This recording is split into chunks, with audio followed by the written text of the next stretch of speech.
Sir అందరికీ నమస్కారం అండి. జగన్మోహన్ రెడ్డి గారు ఈ పేరు రాష్ట్రంలో అందరికీ సుపరిచితమే. 5 ఏళ్ళు మొన్నటి వరకు ముఖ్యమంత్రిగా చేసిన వ్యక్తి ఈరోజు పాపం దురదృష్టం 11 మంది ఆ పార్టీ నుంచి గెలవటం, ప్రతిపక్ష హోదాకు కూడా నోచుకోలేకపోవటం, ప్రతిపక్ష హోదా కావాలని ఆయన ఆందోళన చేయటం మనందరికీ తెలుసు. కానీ ఆయన అధికారంలో ఉన్నప్పుడు ఇంత గగ్గోలు పెట్టలేదు, ఇంత ఆందోళన చేయలేదు, ఇంత ఉత్సాహంగా లేడు. అధికారం పోయిన తర్వాత 15-20 రోజులకే యాక్టివ్ అయిపోయాడు మనిషి. ఏదో ఒకటి చేయాలి, అధికారం సంపాదించుకోవాలనుకుంటున్నాడు. రాజ్యాంగం పట్ల ఆట్టే అవగాహన లేకపోవటం వల్ల ఏదైనా చేసైనా, ఇది అండర్లైన్ చేయాలి, మనం ఏది చేసైనా మరలా నేను పోగొట్టుకున్న అధికారాన్ని మరలా పొందాలని అతిగా ఆవేశపడుతున్నారు జగన్మోహన్ రెడ్డి గారు. అతిగా ఆవేశపడే వాళ్ళకి ఏం దక్కుతుంది? ఏమీ దక్కదు. దానికోసం ఎన్ని అబద్ధాలు ఆడటానికైనా సిద్ధపడ్డాడు ఆయన. లేకపోతే జగన్మోహన్ రెడ్డి గారు, మిమ్మల్ని అడుగుతున్నా నేను, 31 రాజకీయ హత్యలు జరిగాయా చంద్రబాబు గారు ముఖ్యమంత్రి అయిన తర్వాత, మీరు అధికారాన్ని కోల్పోయిన తర్వాత? ఇది అబద్ధం కాదు. మీరు గుండె మీద చేసుకోండి. 31 రాజకీయ హత్యలు జరిగాయండి. What is this non sense your talking? అవగాహన లేని మాటలు కదా మీవి. నేను ఛాలెంజ్ చేస్తున్నా మిమ్మల్ని. బెంగళూరులో ఉన్నారు, అక్కడికి వినపడుతుంది నా మాట. ఈ 31 మంది ఎవరు చనిపోయింది పేర్లు చెప్పండి, ధైర్యం ఉంటే. ఎక్కడ జరిగినాయి ఈ 31 రాజకీయ హత్యలు? ధైర్యం ఉంటే పేర్లు చెప్పండి. ఏ ఊళ్ళో జరిగినాయి రాజకీయ హత్యలు? ధైర్యం ఉంటే మీరు చెప్పండి. ఏమీ లేకుండా ఊరికే అవినీతి సంపాదన డబ్బులు ఉన్నాయని ఎగేసుకుపోతారా ఢిల్లీకి? అసలు మీ తల్లిదండ్రులు మీకు తప్పుడు పేరు పెట్టారు. జగన్మోహన్ రెడ్డి అని కాదు, గోబెల్స్ రెడ్డి అని పెట్టాలి నీకు. YS Goebbels Reddy. అంత గోబెల్స్ ప్రచారం చేస్తారా?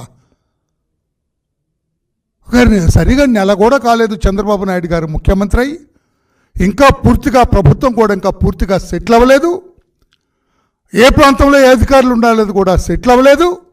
మీరు ఎగేసుకొని ఢిల్లీ వెళ్ళి ఏదో చేయాలని చూస్తారు. ఆభాసు పాలైనారు. మీరు చెప్పింది ఎవరూ నమ్మలేదు. మీ గోబెల్స్ ప్రచారం ఎవరూ నమ్మలేదని చెప్పి కూడా నేను తెలియచేస్తున్నా. మీకు అర్థమైంది. ఇంత బ్లేటెంట్ లైసా? Blatant lies. You are a liar. మీరు పెద్ద అబద్ధాల కోరు జగన్మోహన్ రెడ్డి గారు.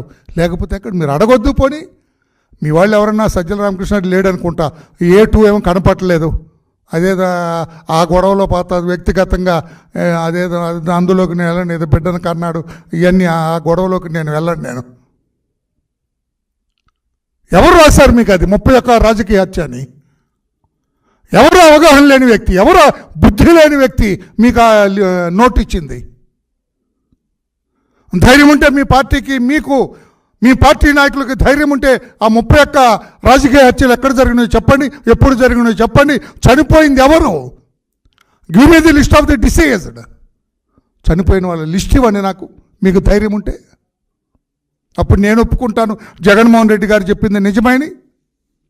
నేను రిక్వెస్ట్ చేస్తాను మా honourable chief minister Chandrababu Naidu గారిని, అయ్యా ఈ 31 కేసుల్లో యాక్షన్ తీసుకోండి అని చెప్పి నేను అడుగుతాను మీ తరఫున. బుద్ధి లేని మాటలు మాట్లాడతారా? అసలు మీరు మాట్లాడుతుంటే నాకు ఏమనిపిస్తుందంటే దయ్యాలు వేదాలు వల్లించినట్లుగా కనపడుతుంది. జగన్మోహన్ రెడ్డి గారు ఈ మాటలు మాట్లాడుతుంటే, శాంతి భద్రతలు లోపించినవి, క్షీణించిన మాటలు మాట్లాడుతుంటే, ఓహో దయ్యాలు ఈ రకంగానే మాట్లాడతాయా అని అనిపిస్తుంది నాకు అని చెప్పుకొని నేను తెలియజేస్తున్నా. మీ ప్రభుత్వం, మీ పాలన ఒక్కసారి స్ఫురణకు తెచ్చుకోండి. సింహావలోకనం చేసుకోండి. సింహావలోకనం అంటే గుర్తు చేసుకోండి, సింహావలోకనం చేసుకోండి. అసలు మీరు మాట్లాడటం ఏంటంటే, who are you, what are you? మీరేమిటి? 11 కేసుల్లో ఛార్జ్షీట్లు ఎదుర్కొంటున్న వ్యక్తి, 43,000 కోట్ల రూపాయలు పేద ప్రజల సొమ్ము పొట్టేశారు మీరని చెప్పి CBI, the highest investigation agency in Andhra Pradesh, sorry in India, వాళ్ళు చెప్పారు. ఆషామాషి వాళ్ళు చెప్పింది కాదు. ఏదో బెజవాడ ఎస్ఐ గుంటూరు ఎస్ఐ చెప్పింది కాదు ఇది. భారతదేశంలో అత్యంత పేరు ప్రఖ్యాతులు గాంచిన సిబిఐ చెప్పింది ఇతను దోషి. 43,000 కోట్ల రూపాయలు కొట్టేశాడు ఇతను. అందుకే 16 నెలలైనా కూడా మీకు బెయిల్ రాలేదన్న విషయాన్ని ఒక్కసారి గుర్తు చేసుకోవాలి. ఈరోజు కూడా ప్రతి శుక్రవారం మీరు కోర్టుకు వెళ్ళాలి.